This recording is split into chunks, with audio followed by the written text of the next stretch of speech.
ओम शांति। आज सुनते हैं प्यारे बाबा की 28 मई की मुरली से दिल में छपने वाली गहराई की बातें। आज की मुरली में बाबा ने हम बच्चों को कहा, मैं व्यापारी हूं, मैं डॉक्टर हूं, मैं इंजीनियर हूं। बाबा ने कहा ये बच्चे अपने को देहाभिमान में लाना है। हाँ, मैं फला हूं, बड़ा साइंटिस्ट हूं, मैं ऑफिसर हूं। ये तो शरीर की डिग्रियां है ना। तो बच्चे इस सब देहाभिमान को हटा के क्या करना है? मैं आत्मा हूं। बस इस नशे में रहना है कि मैं आत्मा हूं। आत्म अभिमानी, देही अभिमानी बनना है। बच्चे इस देह अभिमान को त्याग देना है। तो बाबा ने कहा, देखो घड़ी घड़ी सोचो, मैं आत्मा हूं। ये तो हाँ, ये तो तुम्हारा भाई धंधा है। तुम कौन हो ये चिंतन करो। ये मेरा धंधा है, मैं कौन हूं। मैं कहते मैं इंजीनियर हूं, मैं डॉक्टर हूं। ये तुम्हारी क्वालिफिकेशन है, लेकिन तुम कौन हो? कहते मैं हिंदू हूं, मैं क्रिश्चियन हूं। अरे भाई ये तुम्हारा धर्म है, लेकिन तुम कौन हो? मैं पुरुष हूं, मैं स्त्री हूं। ये तुम्हारा जेंडर है, पुरुष या स्त्री। ये लेकिन तुम कौन हो? अपने को पहचानो, अपने को जानो। खुद को नहीं पहचान पाते, मैं वास्तव में कौन हूं। तो खुद को एक आत्मा समझना, पॉइंट ऑफ लाइट समझना। आज बाबा ने यही कहा, बच्चे देही अभिमानी की प्रैक्टिस करो। फिर आज बाबा ने कहा कि बच्चे, अरे भाई पतित पावन तो एक शिव बाबा है। हाँ, फिर जाके जाके स्नान करते हैं नदियों में, जाके गंगा स्नान करेंगे, कहीं जमुना स्नान करेंगे। अबे पानी से कोई आत्मा पावन तो नहीं हो सकती ना। आत्मा पावन होगी किससे? बाबा ने कहा उसका पावन होने का तरीका ही है ज्ञान। ज्ञान, ज्ञान सागर के ज्ञान से, योग से पावन होगी। मैं पतित पावन आता ही हूं पतितों को पावन बनाने। तो ऐसा अंदर में चिंतन करना है, मैं कैसे पतित से पावन बनूं। आज हम मुरली मंथन बाबा के अलकापुरी सेंटर बड़ौदा से कर रहे हैं, जहां हमारी डॉक्टर निरंजना रहती है। अभी तो बहुत बड़ा रिट्रीट सेंटर भी बनाया है, कितना सुंदर है वो। हाँ, कुछ एकड़ में बना हुआ बहुत ही शानदार ऑडिटोरियम आदि। आप सब देखेंगे तो बड़ा आनंद आएगा।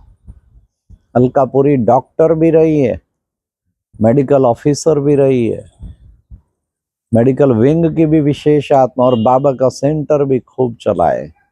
अभी भी आपके अंडर पूरे सब जोन में काफी सेंटर हैं। आई थिंक 30-35 सेंटर हैं। तो फिर बाबा ने कहा कि बच्चे मुख्य बात है, देखो बाबा दुख हरता सुख करता है। उसे पुकारते हैं ना, हमारे दुख हरो सुख करो। पतित पावन पुकारते हैं, आपे तरस पियोई। हम पापी हैं, नीच हैं, तो आके हमारे ऊपर तरस, आपे तरस पियोई। हे भगवान तरस करो, रहम करो हमारे ऊपर। फिर बाबा ने कहा देखो मुझे पुकार, उसे कहते हैं सुप्रीम सोल, फिर उसे कहते हैं गॉड फादर। पारलौकिक पिता है वो। सबके दुख दूर कर देता है। कितनी बड़ी बात है, सबके दुख दूर कोई कर दे, इससे बढ़िया और क्या चाहिए। तो बाबा ने कहा देखो बच्चे, मुझे लिबरेटर भी कहते हैं, मैं सच्चा गुरु हूं, सर्व का सदगति दाता हूं। और इस समय बाप तुम्हें पढ़ा रहे हैं, टीचर बन के पढ़ा भी रहे हैं। फिर आज बाबा ने कहा कि बच्चे कलप कलप कलप कलप में संगम युग पर आता हूं, आकर के तुमको पावन बना के वापस घर ले जाता हूं। तो तुम 84 जन्म लेते लेते अब नीचे आ पड़े हो। कहां तुम अब तुम नरकवासी हो, फिर नरकवासी से तुम स्वर्गवासी बन रहे हो। हाँ, तो ऐसे कहते रहते हैं स्वर्गवास हो गया, फिर स्वर्गवास हो गया तो फिर उसको क्यों खिलाते हो नरक का भोजन? बुलाते हैं उसको, भोजन कराते हैं। बाबा ने कहा वर्ल्ड की हिस्ट्री ज्योग्राफी अब रिपीट हो रही है। फिर बाबा ने कहा तुम तमो प्रधान से सतो प्रधान अब बन रहे हो। फिर बाबा ने कितना सुंदर बताया। बाबा ने कहा तुम्हारी अब तकदीर बनती है। कौन बनाता है? ईश्वर। ये तकदीर ईश्वर बना रहा है। पढ़ाई के आधार पर ही अपनी उच्च तकदीर बनाते हैं। तो बाबा ने कहा क्योंकि आज का गीत ही था, तकदीर बनाकर आई हूं, नई दुनिया बसा कर आई हूं। इसलिए बच्चे उल्टी बात ना सुननी है ना सुनानी है। याद और सेवा के आधार पे ही तकदीर बनेगी ना। तो बाबा तकदीर बनाने आए हैं, तुम बच्चों को तकदीर बनानी है। फिर आज बाबा ने कहा कि बच्चे देखो बच्चे, असल में तुम कौन थे? देवी देवताएं, लेकिन पवित्रता ना होने के कारण देवता कहला नहीं सकते, इसलिए अपने को हिंदू कहते हैं। फिर आज बाबा ने कहा अभी तुम पुण्य आत्मा बन रहे हो। पुण्य आत्मा, पुण्य कर्म सारा दिन देखो मैं कितने किए हैं। पुण्य कर्म करने वाले ही तो पुण्य आत्मा बनेंगे। अभी तुम पुण्य आत्मा बन रहे हो।